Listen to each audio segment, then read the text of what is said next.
I'm Dan Larson, and this is Marvel Legends Deadpool in 4 minutes or less. Marvel Legends Deadpool is a 6-inch figure based on a character you probably haven't heard of. Basically a combination of Snake Eye's weapons and ninja skills, Wolverine's flair for murdering an entire room of bad guys, as well as his healing factor and thereby near immortality. Oh, and Spider-Man's costume and talent for making jokes about anything and everything except break off the restrictor plate and turn the profanity up to what the actual and that is Deadpool.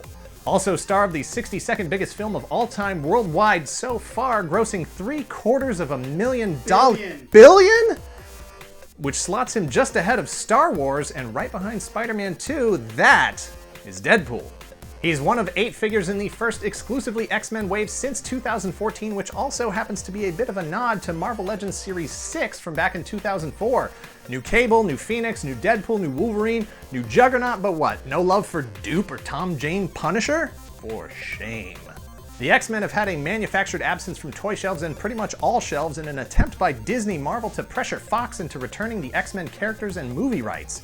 Of course, that all seems to have been blown up by Deadpool's performance at the box office earlier this year. And while it's hard to say that this wave exists because of the success of the Deadpool movie, it's hard to believe it's just coincidence. There's a lot of good and a lot of so close with this Deadpool figure. I mean, you gotta make some compromises to get things to market, and they absolutely got more right with this figure than wrong. And trust me when I say that any issues I have with this are the tiniest, most insignificant nitpicks, but I gotta fill 4 minutes, and you wouldn't trust me if I told you everything was always awesome all the time, always. Unfortunately, he's got the standard rubbery joints that, like me, you're probably going to have to fix after you open it. While he comes with a crap ton of accessories, there's no finish to them, and they seem to have been put in the tray hot, so they are a bit warped.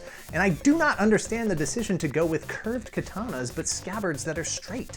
That said, packed with 5 guns, 2 of which fit into holsters, 1 of which is a boxing glove on an RPG, 2 swords and a knife that fits into his boot sheath, an alternate smiling, unmasked, Freddy Krueger-looking Wade Wilson head, and that beautiful taco. Price and availability are going to be awful on this thing. If you didn't pre-order a case when you had the chance, you may just end up spending the same amount of money but only getting 1 figure. You will never see him on the shelves. He's already pushing $100 on the secondary market. This figure is going to have scalpers pitching tents in the parking lots and in their pants. If you're pretty sure that you're just going to wait and get the Revoltech figure later this year, then this figure is an easy pass. But if you're one of the millions of people who've turned Deadpool into the unlikeliest darlings of Hollywood, if you're lucky enough to spot one on the shelf for actual retail price, then this figure is a must-have, so buy it if you see it, and if you see 2, leave 1 for the next collector.